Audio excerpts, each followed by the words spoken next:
I get asked all the time what it is that I eat on the trails during both my training and my races. So in this video, I'm gonna run through my fueling strategies for everything from a 2 to 3 hour trail run to a multi-day race. And if you're new to the channel, my name is Jeff Peltier and I am a trail runner and filmmaker based in Vancouver, Canada. And let me start by saying that I am not a nutritionist. I am not a sports physiologist, and I have no formal education that would in any way make me qualified to give nutritional advice. But I do have over a decade of personal experience, both on the road and on the trails. And I have also been lucky to have trained pretty extensively under the guidance of a team at a sports physiology lab where I would get regularly tested for a number of metrics that I'll talk about today, and I'd get professional advice on my fueling. And like my friend Adam Campbell once said, as athletes, we're all just out there collecting data on ourselves, and some of us are just lucky to have collected more data than others. But nutrition is also a very personal thing, and what works for me just might not work for you. I'm also really lucky in that I have somewhat of an iron stomach, so I can eat almost anything without issue, which I know is definitely not the case for most people. The other thing to remember is that sports nutrition really is something that is constantly evolving. I mean, there was a time not too long ago when people were quite literally dying from overhydration at road marathons because we just hadn't yet learned about the importance of electrolytes. Okay, so let me start with a bit of science. Now, I used to get my VO2 max tested pretty regularly, along with both my carbohydrate and fat utilization rate. And we burn a blend of stored carbohydrate and fat for fuel all the time.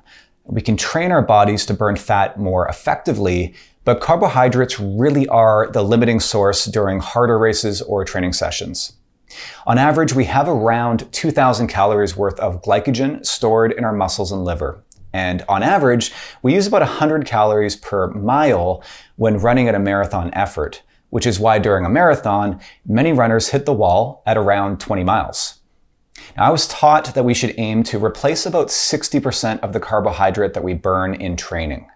It's normally best to use liquids or gels as they tend to cause fewer gastrointestinal problems than solid food, but for sessions longer than 3 hours, most people find that they do need at least a little solid food as well. The main challenge when fueling while on the run is that there is a limit on how much carbohydrate we can digest during exercise.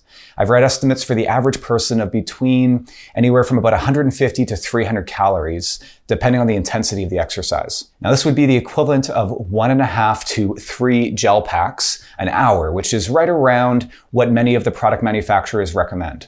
During a marathon effort, athletes can burn as much as 1,000 calories per hour, but for longer efforts, it's going to be much less, maybe half or even a third of that.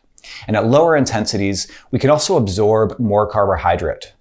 Obviously, the bigger the gap between calories burned and calories taken in, the sooner we're going to have to stop or at least slow down. Whereas if we're able to consume closer to the same number of calories we're burning, we can stay in motion for much longer. And this is one of the things that really separates a race like a marathon from something like a 100-miler. 100-milers really are more of an eating contest than anything else. You're not going to win an ultra just by eating more, but you can definitely sabotage your race by not eating enough or by eating too much or too much of the wrong thing. It's a really difficult balance to get right. Now, this stuff can get pretty complicated, so I try to keep it simple when planning my own nutrition and focus primarily on carbs as fuel. Having said that, for multi-day efforts, you absolutely need to consider other micro and macronutrients, including fats and protein. And I will talk about this towards the end of the video. And something else to note is the importance of drinking water to ensure that carbohydrates are properly digested and absorbed. And lastly, we need to be taking in enough electrolytes to in turn balance out our water intake.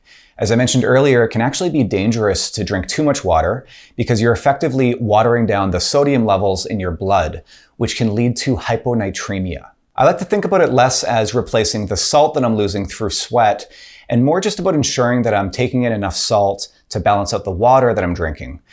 And sodium is the primary concern here, although other electrolytes are important as well, especially for recovery. So with all that out of the way, let's talk about what I might actually eat on the run. For short runs, say under 90 minutes, I usually won't eat or drink anything. But I might carry a gel or a bar just in case I end up feeling really low on energy or in case for some reason my run ends up going long. If it's really hot, I will carry a little bit of water or possibly just an empty flask with a filter so I can pull water en route if I feel the need. Now for runs over 90 minutes and up to about 3 to 4 hours, I'll carry around 250 calories per hour from a combination of bars, gels, and chews. Now, I like to supplement my run food with things like these fruit bars and candy from the grocery store as well, just to mix it up. I'll then usually carry 2 flasks of water, at least one with a filter, so that I can refill as necessary, assuming that there will be water sources en route. And I'll link to a video in the description below that talks about why I prefer to use flasks instead of a bladder, in case you're interested in learning more. It's important to eat early and to eat often. So if I know that I'm going to be out for, say, 2 or 3 hours, I'll start eating about 30 minutes into my run, and I'll keep eating every 30 minutes or so. I'm not waiting until the 90-minute mark to begin replacing those carbohydrates, because at that point, it can be difficult to get out of the caloric deficit that I might find myself in. Now, when I'm going to be on feet for more than about 4 or 5 hours, I'll start to rely more on real solid foods, and for 2 reasons. The first is that, well, I just start to get really hungry. But in most cases, I'm also going at a much slower pace the longer I'm on feet, and I'll likely be taking more breaks, which means that I can more easily digest more solid foods.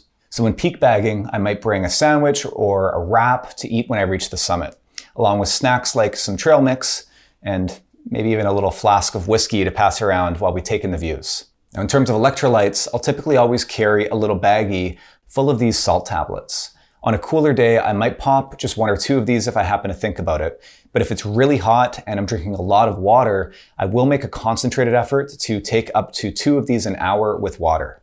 You can also get electrolyte drink mix tablets like Noon, but I just find that salt caps are much easier to measure and to deal with. Keep in mind though as well that most run foods like gels themselves have a fair bit of sodium, with some like these Cliff Blocks having extra sodium, which may even eliminate the need to supplement with salt pills at all. When it comes to races, it's again going to be relative to my estimated time on feet and my level of effort. So for something like a 50K, I'll generally rely solely on blocks, bars, and gels. For a 50 miler or 100K, I'll incorporate solid foods from aid stations like chips and watermelon. And believe it or not, I once ran a 100K on nothing but gels for 10 hours straight, but I'm smart enough not to try that again. At the 100-mile distance, you can bet that I'm eating a lot more solid food, especially any hot foods that they might be serving at night, like soup or quesadillas and my favorite pierogies. It's at this distance, as I said, that the race really begins to shift more into an eating contest, and you absolutely need to be getting those calories in early and as often as you can handle. There's a real psychological element to these longer races, especially when it comes to running throughout the night. And that's where the warmer comfort foods can become so important. One thing to keep in mind though is that any solid food you eat in the last couple of hours of a race, you're not really going to digest in time to get the benefits from anyway. So it might make sense to switch back to things like gels towards the end of a race if you can stomach it. Multi-day races like 200 milers are a whole different can of worms. And this is where we do really need to consider a much more balanced diet. I learned about the importance of getting enough protein during my first big race, the 205-mile Tour des Géants in the Italian Alps, which took me 4.5 days to complete. Now, I was trying to avoid meat, and so my options for protein were fairly limited to some cheese, some yogurt, and a few hard-boiled eggs, maybe once a day, along with an otherwise mostly carbohydrate-based diet. After the race, I ended up with really bad swelling in my feet and in my legs. And I also just had a lot of sweating in the first few nights that followed as my body tried to rid itself of all this water retention that I had. What I learned was that protein plays an important role in water balance by attracting water from the tissues back into the capillaries. And so a lack of protein is what leads to all of this excess water retention. So on my next big race, the Swiss Peaks 360, I made sure to get in a lot more protein. And I had nowhere near the same amount of water retention after the race, which allowed me to get mobile again much sooner, which in turn really sped up my recovery. Variety is also increasingly important the longer the race. You just don't know what you're going to be craving, or more importantly, what kinds of foods you might not be able to stomach. During Tour des Géants, after days of eating pasta and other fairly bland foods, believe it or not, all I wanted was a gel or something else really sweet. So Be sure to set yourself up for success and give your future self as many options to choose from as possible by putting some different foods in your drop bags, or by having your crew, if you have one, provide you with options during a race. Now, as I said, your body does not use purely carbohydrate to fuel, and you can train your body to better use fat as fuel. But it does require some carbohydrate for your body to use your fat stores and for this metabolic function to occur. Most people have around the equivalent of 60,000 calories in reserve, which sounds like a lot. But consider this. Years ago, I did a self-supported 7-day staged race called the Grand to Grand Ultra, where I had to carry all of my own gear and food for the entire week. Now, I was required to carry a minimum of about 14,000 calories for the week, including breakfast, any run food for during the day, and dinners. And so I did exactly that, eating the equivalent of about 14,500 calories for the entire week, while running between 40 to 80 kilometers per day at a fairly fast pace. By the end of the week, I was completely skin and bones, and I likely would have burned through most of my body fat reserves. And let me tell you, it was not an experience that I'd like to repeat.